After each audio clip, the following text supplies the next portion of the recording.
Kiai Aswan adalah seorang tokoh agama di kampung kecil yang terpencil.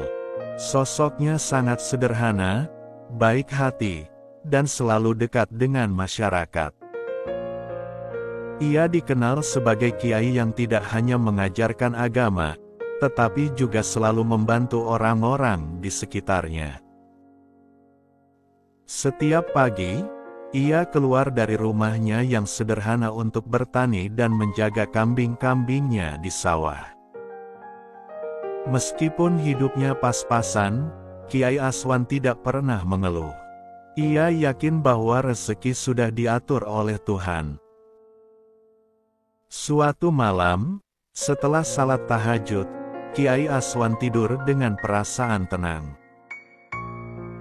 Dalam tidurnya, ia bermimpi bertemu dengan seorang pria tua berjubah putih yang bersinar terang. Pria itu memberinya sebuah amalan ayat kursi yang katanya memiliki kekuatan luar biasa. Kiai Aswan mendengarkan dengan saksama, merasa terpana dengan perkataan pria tua itu. Dalam mimpinya, pria tersebut mengatakan bahwa amalan ini akan mendatangkan manfaat besar bagi Kiai Aswan dan masyarakat jika diamalkan dengan ikhlas. Setelah terbangun dari mimpi, Kiai Aswan merenungkan kejadian itu. Ia merasa mimpi tersebut bukan mimpi biasa, melainkan petunjuk dari Tuhan. Pagi itu, ia duduk di sajadah dan membaca ayat kursi dengan penuh khusyuk, mengikuti cara yang diajarkan dalam mimpinya.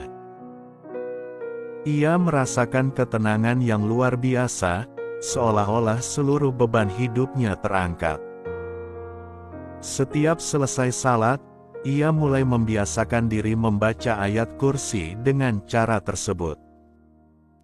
Beberapa hari kemudian, orang-orang di kampung mulai merasakan kehadiran energi yang berbeda. Mereka yang sebelumnya sakit atau mengalami kesulitan mulai merasa ada kelegaan ketika bertemu Kiai Aswan. Bahkan, beberapa di antara mereka yang mengalami gangguan jin atau energi negatif merasa sembuh setelah meminta doa darinya. Hal ini membuat Kiai Aswan semakin yakin bahwa amalan yang ia dapatkan benar-benar memiliki keberkahan. Masyarakat kampung yang sebelumnya hanya menganggap Kiai Aswan sebagai kiai biasa, mulai menghormatinya dengan lebih dalam.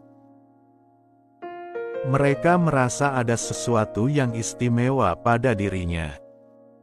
Kiai Aswan tidak pernah berubah sikap. Ia tetap rendah hati dan bersikap biasa kepada orang-orang. Setiap kali ada yang bertanya tentang kekuatannya, ia hanya tersenyum dan mengatakan bahwa semuanya hanyalah karunia dari Allah. Hari demi hari, Kiai Aswan menjadi semakin dikenal. Orang-orang dari desa tetangga mulai berdatangan untuk meminta doa dan nasihat. Ia tidak pernah menolak siapapun yang datang. Bagi Kiai Aswan, menolong sesama adalah kewajiban.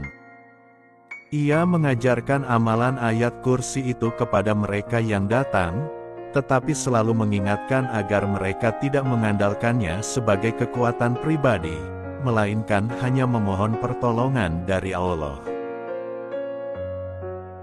Suatu hari, ada seorang ibu yang datang bersama anaknya yang sakit parah.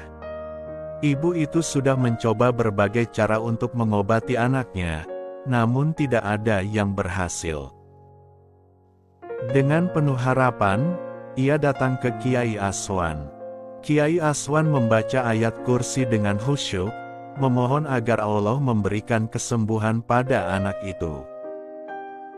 Tak lama setelah itu, anak tersebut mulai menunjukkan tanda-tanda kesembuhan.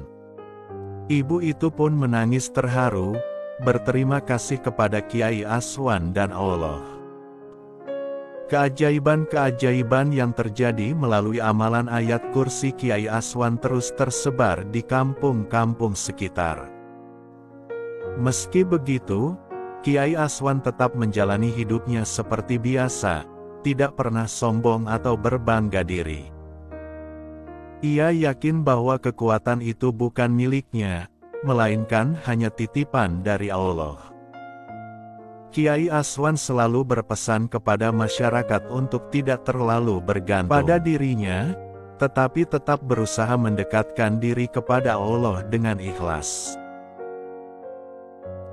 Ketika orang-orang mulai bertanya apakah amalan ayat kursi itu bisa membuat mereka memiliki kekuatan khusus, Kiai Aswan dengan lembut menjelaskan bahwa amalan ini bukan untuk kekuatan pribadi. Ia mengajarkan bahwa ayat kursi harus dibaca dengan niat untuk mendekatkan diri kepada Allah dan menjaga diri dari segala bahaya. Semua yang terjadi adalah kehendak Allah, bukan semata-mata karena kekuatan manusia.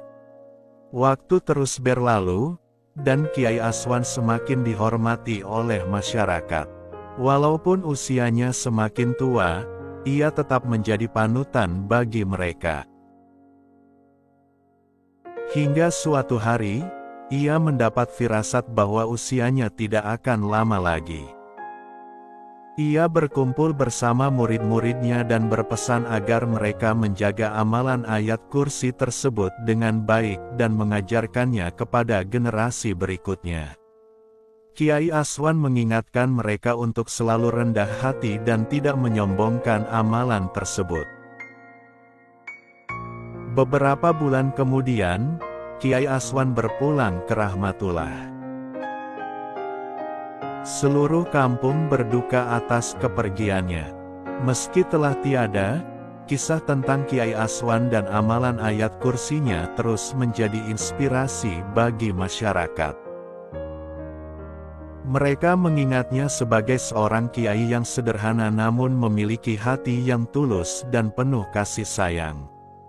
Amalan ayat kursi yang ia wariskan pun terus diamalkan oleh generasi berikutnya, menjadi pelindung dan pengingat untuk selalu beriman kepada Allah.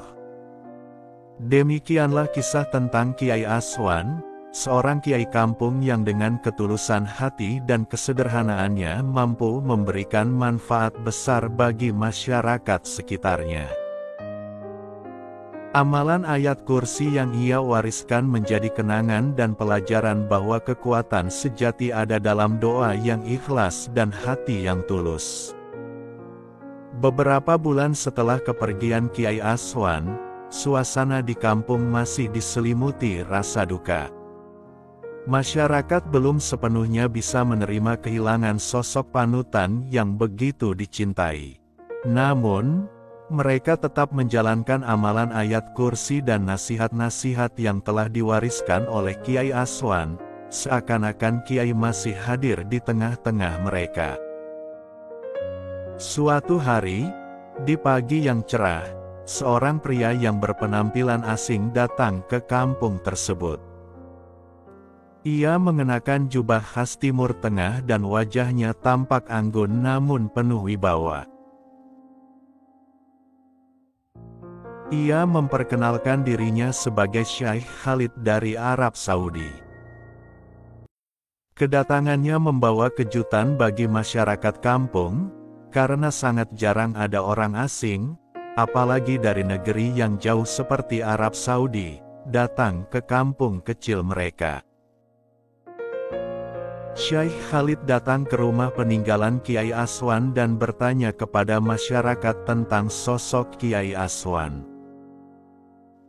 Setelah mendengar cerita tentang amal dan kebaikan Kiai Aswan, Syekh Khalid terharu. Ternyata, ia datang dengan tujuan khusus. Ia mengaku bermimpi bertemu dengan Kiai Aswan, yang dalam mimpinya meminta untuk berbuat baik di kampung itu. Karena itu, ia memutuskan datang langsung dan menelusuri kampung tersebut. Dalam mimpinya, Syekh Khalid diberi petunjuk untuk mewakafkan sebagian tanahnya di Arab Saudi kepada masyarakat di kampung itu. Ia mengaku merasa terpanggil untuk berbuat demikian karena merasa ada hikmah besar dalam mimpi itu. Setelah mendengar cerita-cerita tentang kebaikan Kiai Aswan, Syekh Khalid pun semakin yakin untuk melaksanakan niatnya. Setelah menyampaikan maksudnya, masyarakat kampung merasa takjub dan terharu.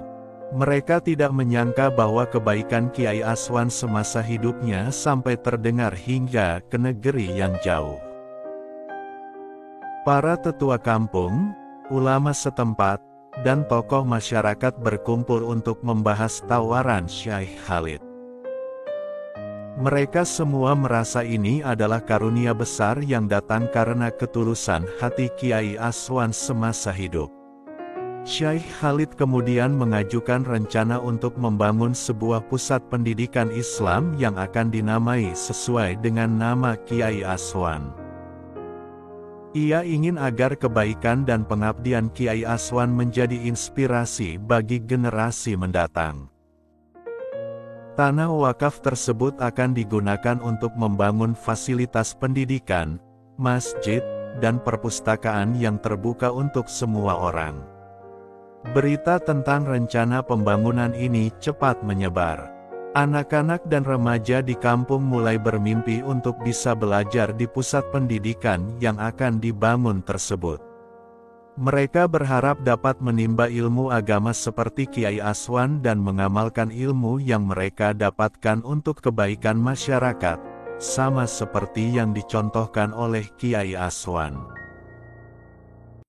Pembangunan pusat pendidikan itu pun dimulai.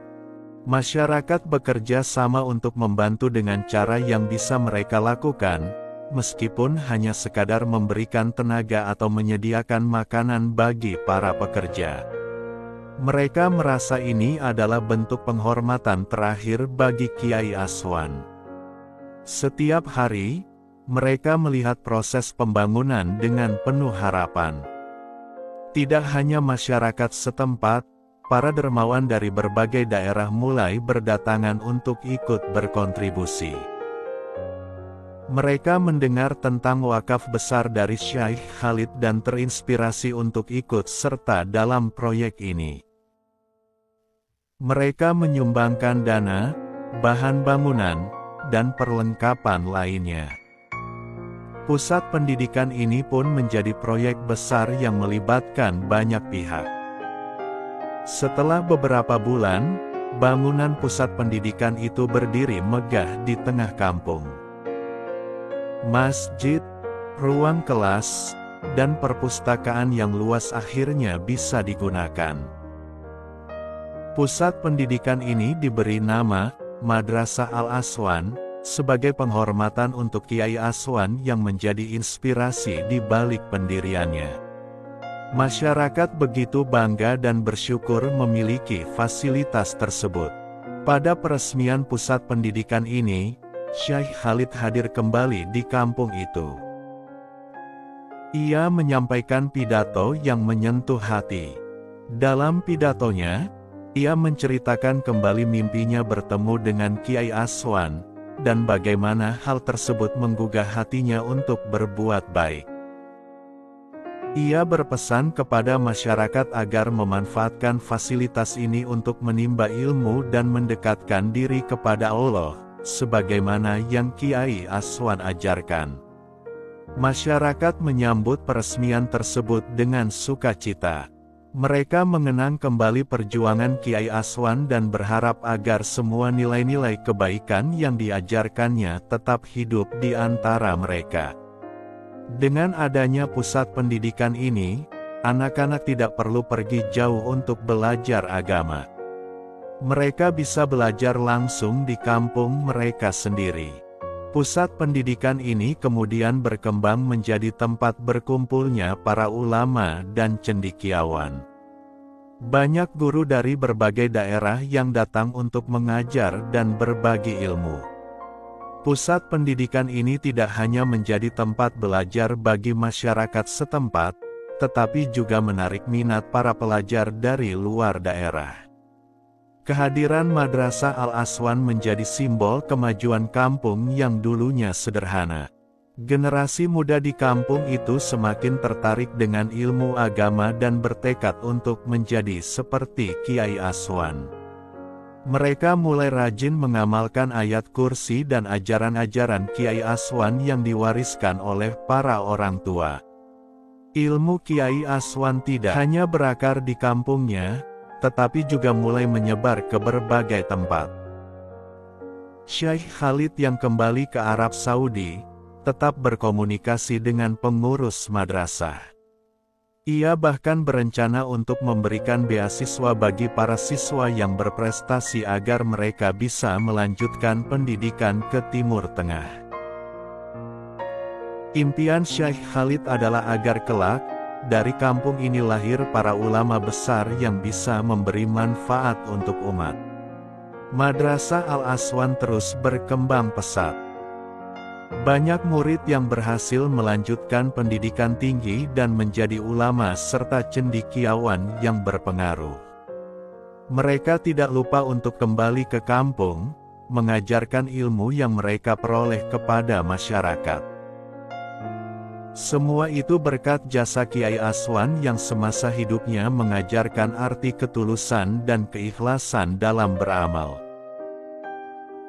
Bertahun-tahun kemudian, kampung tersebut menjadi pusat pendidikan Islam yang terkenal di wilayah itu. Orang-orang dari berbagai daerah datang untuk belajar, bukan hanya dari kampung sekitar, tetapi juga dari berbagai penjuru negeri. Warisan Kiai Aswan menjadi berkah bagi banyak orang, membawa perubahan besar bagi kampung yang dulunya sangat sederhana. Kisah Kiai Aswan menjadi legenda yang terus diceritakan turun-temurun. Generasi muda selalu diingatkan tentang betapa pentingnya ketulusan hati dan kebaikan yang dilakukan tanpa pamrih. Madrasah Al-Aswan menjadi simbol bahwa satu kebaikan bisa memberikan perubahan besar jika dilakukan dengan ikhlas. Akhirnya, nilai-nilai yang diwariskan Kiai Aswan terus hidup di tengah masyarakat. Meskipun sosoknya telah tiada, amal jariah dan teladan hidupnya terus menjadi inspirasi.